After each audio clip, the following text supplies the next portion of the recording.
Olá, pessoal. Eu sou o professor de Geografia, Dario Francisco, professor da Oficina do Estudante.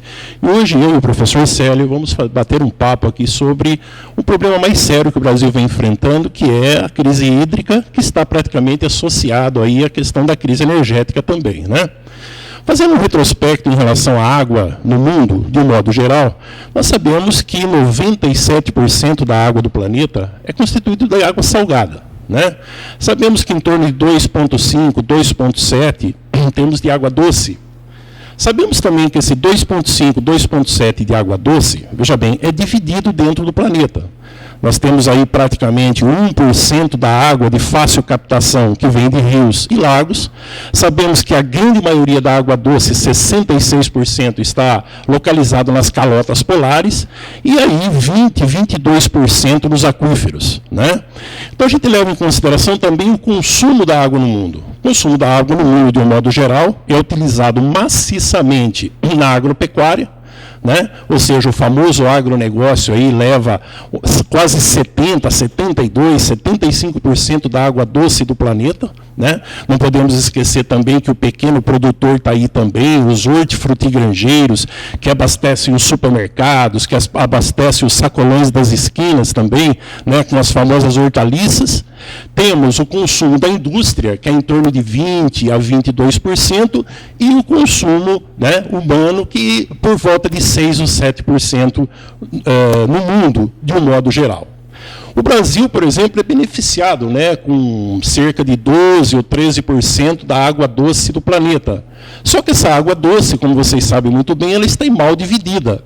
Nós temos aí cerca de 80% dessa água doce na Amazônia. E que a Amazônia, como vocês sabem, os estados da Amazônia, dos estados da região norte, eles contemplam aí apenas 7% da população brasileira. Ou seja, os que menos consomem têm a maior quantidade de água. O Nordeste, com 3,3% da água e com 27% da população brasileira.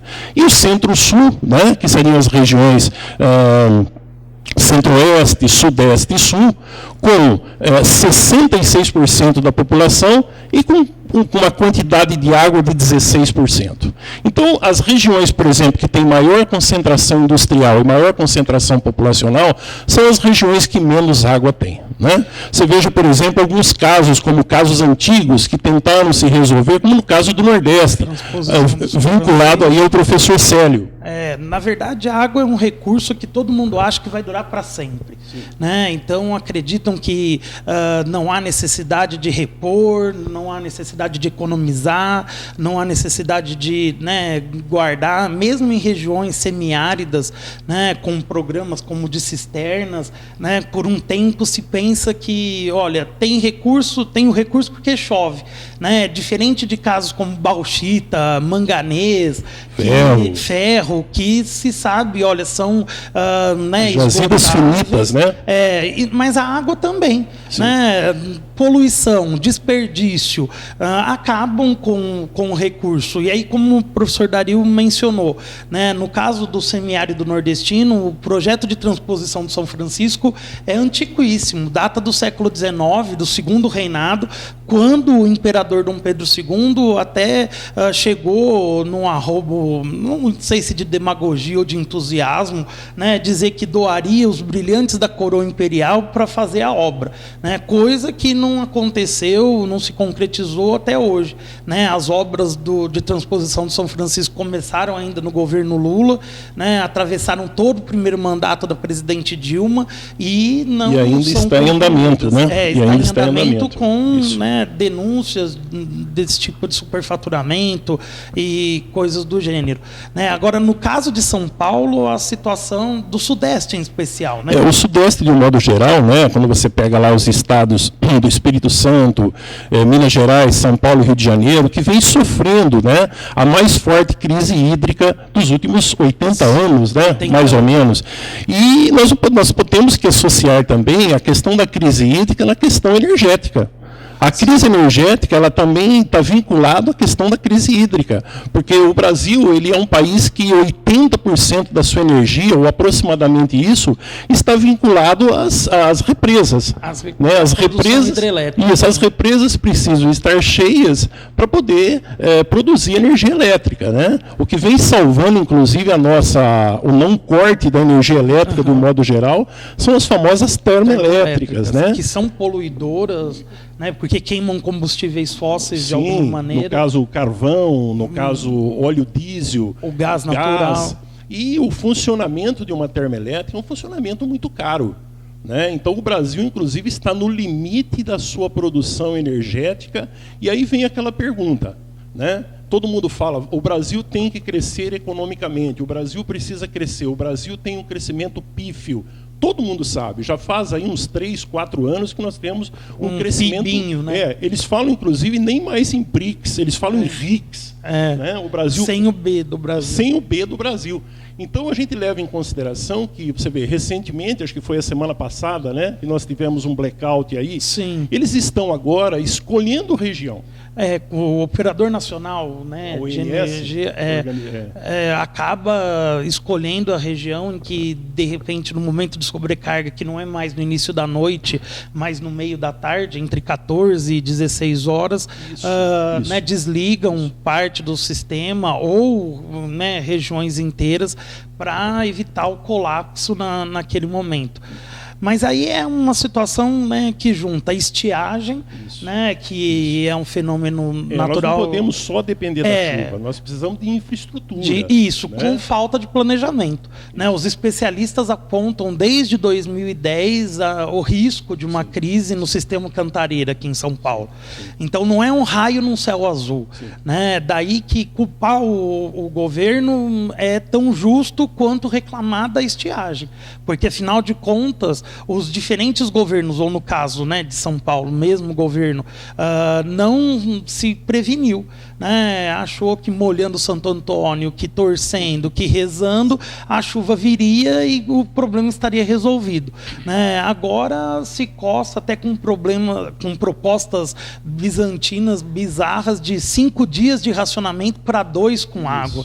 Né? O que seria o caos absoluto, já que, imagine, nesses 2 dias, o que seriam de bacias, caixas d'água cheias para suportar os outros 5. Né? Eu fico pensando... E além do problema do dengue também, que agora está nesses 2 dias, nós não teríamos uma sobrecarga gigantesca. Né? O melhor não seria o rodízio de água durante algumas horas, ao invés de um corte tão radical? Fora o vídeo, né, de um dos, né, membros do conselho da Sabesp, ainda na outra gestão, dizendo que, olha, melhor fugir de São Paulo, porque vai faltar água até para o banho, para tudo, né? Para beber e coisas do tipo. Pode haver um certo exagero nisso, né? No calor de uma reunião, mas a situação é muito dramática, né? E calhou ainda de termos um ano eleitoral em que nenhuma mazela é muito esmiuçada, né? Não interessava ao governo federal, que era o principal adversário do atual e do passado governo estadual, esmiuçar muito problema. Então, a crise acabou ficando para baixo do tapete. A crise adiada. A gente vê também aí essa questão da Cantareira. Nunca se falou tanto no sistema Cantareira. Sistema Cantareira, se você visitar o Sistema Cantareira, não sei se vocês sabem onde fica perto de Nazaré Paulista, extremo Minas Gerais. É um entroncamento entre o Rio de Janeiro, São Paulo e Minas, uma região serrana, onde há o grande depósito de água da região sudeste, principalmente do estado de São Paulo.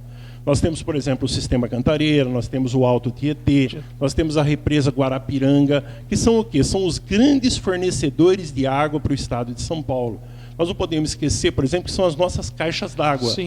E a gente sempre lembra que, na realidade, a água, né, é como se fosse uma conta bancária. Né? Então, como seria essa conta bancária? Eu sempre faço essa brincadeira com os meus alunos e eles acabam entendendo, é bacana isso. Então, eles dizem, por exemplo, que por que uma conta bancária? Então, por exemplo, você faz uma poupança ao longo dos anos, que é o quê? São os depósitos de água, no caso da Cantareira ou Alto Tietê. Né? Depois você tem a chuva, que abastece esses sistemas, que é o que não veio, ou veio em pouca quantidade, né, em quantidade insuficiente.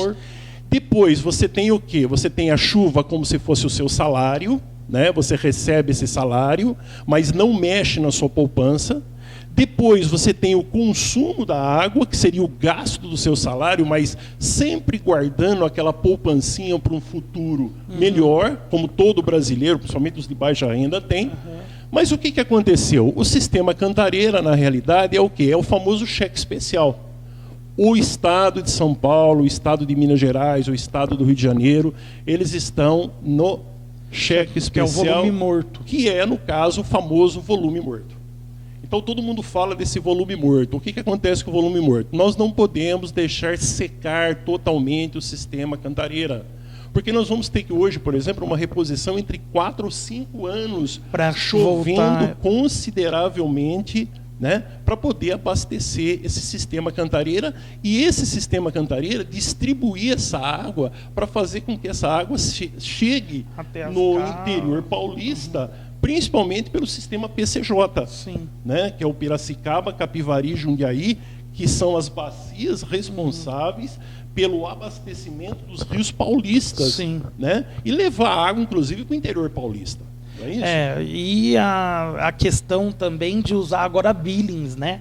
A Billings é uma represa poluída, né? Um manancial que foi difícil captação. De difícil captação, e que as construções, muitas delas irregulares no entorno, acabam despejando o esgoto diretamente sem qualquer tipo de tratamento. Então tem sim um volume significativo de água, mas uma água imprópria para o consumo, que vai levar os custos do tratamento à estratosfera.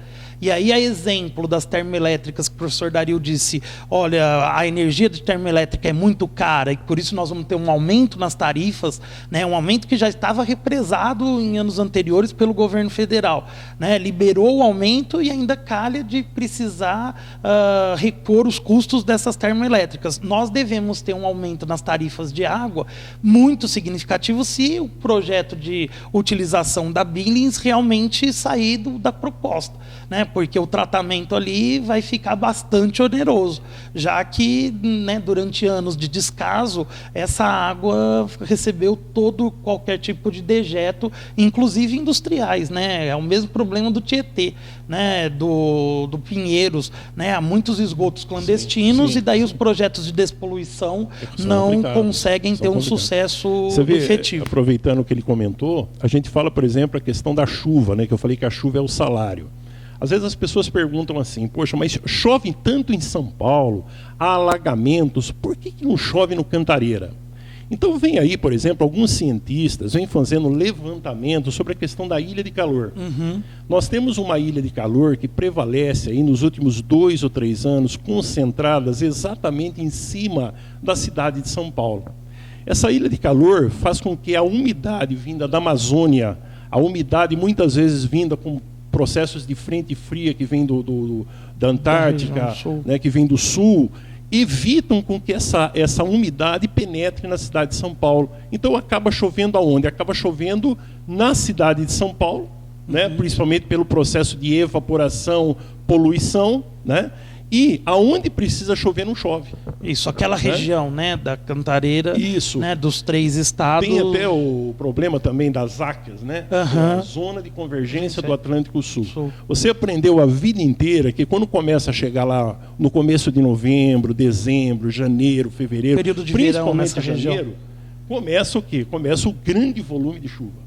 Você já fica esperando o grande volume de chuva. Só que essa chuva está caindo, mas está caindo em menor quantidade, né? E nós ficamos por muito tempo, como o professor Célio falou, sem qualquer investimento nisso, esperando, como o nosso ministro falou, né? Vamos rezar a Deus para que chova, para que a gente não tenha esse problema. É claro que se chover, nós vamos amenizar os problemas. Você vê, ó, recentemente, o que aconteceu ontem? Ontem você vê, choveu no Alto Tietê, choveu no sistema Cantareira, choveu na Guarapiranga, choveu na Billings, foi uma beleza. Só que quanto que aumentou de água? 0,1, e quanto foi consumido? 0,2%. E quanto foi consumido?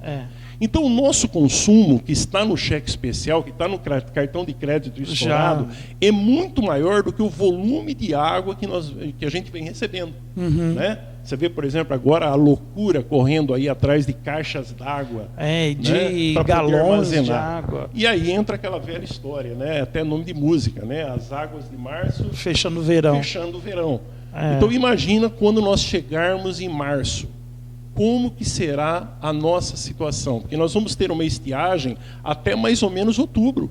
Sim, que já é natural, né? Porque natural. É o período de outono e inverno. É um sistema natural. Começa a aparecer, por exemplo, as massas de ar fria, que acabam secando o ar. Nós vamos ter, por exemplo, poucas nuvens. Dificultando a precipitação. Inverno, e aí, como é que nós vamos fazer com a questão hídrica? Um dos problemas sérios também é relacionado à indústria, né? Sim, então, que é uma grande consumidora, mais do que as residências. Sem dúvida. Nós temos aí o consumo de água pela agropecuária, que é muito forte, e a indústria, em modo geral. Qual é a indústria que vai se interessar em se instalar numa região que não tem água? Ou mesmo você mesmo, você vai comprar um lugar, tem água, não tem água? Não tem saneamento. Água é vida, né? A situação é muito complexa, né? E tudo que a gente tem visto são medidas, assim, band-aid em hemorragia. Né? A gente tem uma hemorragia e aí o governador, no caso de São Paulo, anuncia a desoneração dos galões de água. Né? Vamos baratear o galão e aumentar a conta da Sabesp, porque se vai tirar da Billings, como eu disse, não vai ter jeito mesmo. Né? Até agora, o que mais me deixa assim um pouco assustado é que os projetos são todos para daqui a 5 ou 6 anos, né? Interligação de rios de pequeno porte, né? O Paraíba do Sul também está secando, que abastece o Rio de Janeiro, e aí já tem guerra fiscal, vai chegar uma guerra pela água entre Minas, São Paulo e Rio, né? Mas tudo por quê? Por conta de falta de planejamento, né? Falta de visão, e aí vale aquele ditado tristemente verdadeiro para quase todas as tendências políticas nacionais, né? Aqui se preocupa sempre em plantar couve, que cresce rápido, né? Carvalho, que demora décadas e gerações, mas que, né, uma árvore com muito mais madeira não se preocupa. Então, leva-se muito agora discutindo, porque no passado não fizeram a tarefa de casa. Né? Então, agora, professor Dario, para quem está começando esse ano, se preparando para o vestibular, como esse tema pode cair nas provas? Então, esse tema, eu já venho trabalhando esse tema já há 2 anos. Andou aparecendo em algumas provas, mas não assim firmemente, né? Ele pode aparecer... Caiu na Unicamp no final, né? Caiu na Unicamp, mas caiu assim muito levemente. Por quê? Porque entra também aquela questão política. Sim. Por exemplo, quando você vai pedir, se você põe uma questão de energia elétrica, vai afetar o governo federal. Sim. Se você colocar, por exemplo, uma questão na FUVEST São Paulo, USP, isso. Você vai colocar uma questão envolvendo a questão hídrica, vai trazer problemas... Polêmica com o governo estadual. Vai promover uma criticidade em relação ao governo estadual. Me parece que os vestibulares evitaram um pouco esses temas. A Unesp pediu, né? Isso, a Unesp pediu uma prova também tranquila. Muito fácil. Justa, uma prova sim. uma prova da FUVEST, uma prova bastante justa. Eu vejo, por exemplo, essa questão hídrica, o conhecimento da hidrografia do estado de São Paulo. Eu vejo, por exemplo, um paralelo entre a hidrografia e o relevo, porque os rios do estado de São Paulo correm para o interior do estado.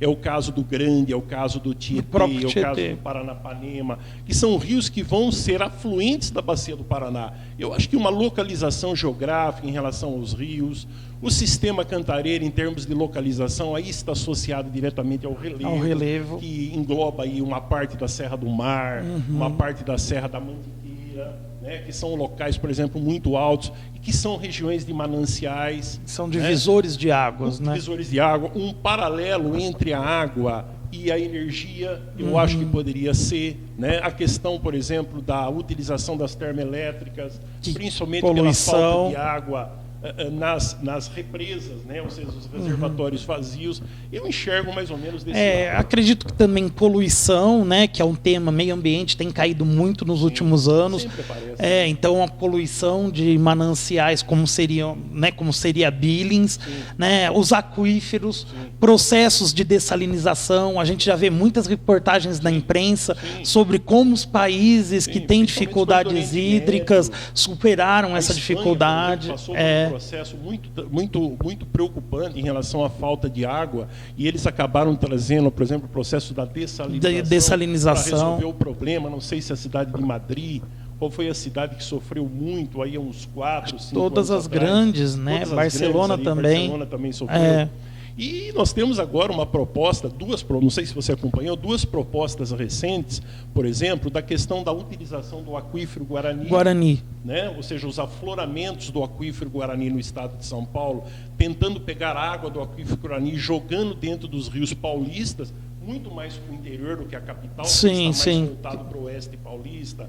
Pegando, região de Ribeirão Preto, Sul, uma parte de Goiás também, né? A utilização. Há uma preocupação também em esgotar o aquífero Guarani, porque se não tiver infraestrutura, não adianta ficar puxando água do aquífero a todo momento, porque você vai trazer problema, inclusive, para a agricultura, que utiliza demais, água, principalmente a região para abastecimento. Isso. E agora o governador, recentemente, o governador do estado do Amazonas, não sei se você viu essa reportagem no Estadão, querendo fazer um aqueduto para trazer água da região norte, a região do Amazonas em direção a São Paulo. Dizem que 1% da água retirada da região, 1% da vazão, abasteceria o sistema Cantareira durante 10 anos.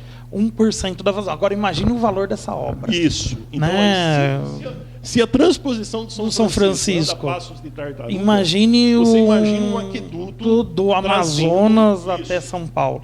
Mas a longuíssimo prazo talvez seja a solução. Por que não? Aonde tem a maior concentração populacional é onde tem menos água. Sim. Né? Você viu lá, eles têm 7% da população brasileira e com todo aquele volume de água. Pois é. Clima, assim por diante. Bom, hoje ficamos por aqui, né? Se vocês quiserem mandar sugestões sobre temas para os nossos próximos bate-papos, estamos à disposição. Né? Bons estudos a todos, bom trabalho e até a próxima. Sem dúvida. Boa sorte, pessoal.